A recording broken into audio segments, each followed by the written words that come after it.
That's our show e te iwi, but before we hand over to Wakahuia, we'll leave you with Maisie Rika's latest single, which really encapsulates Māori people's spiritual relationship with water.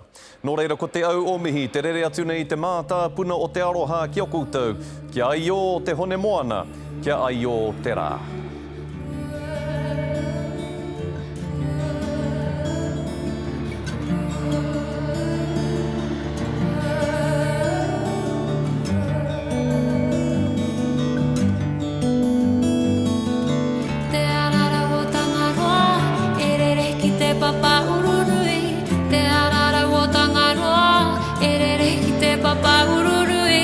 Te arara o Tangaroa, e rere ki te papa ururui.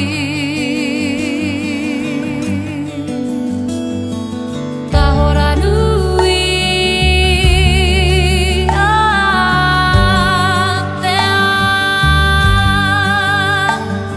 te manawa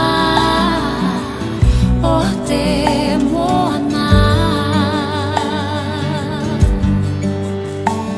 Te mau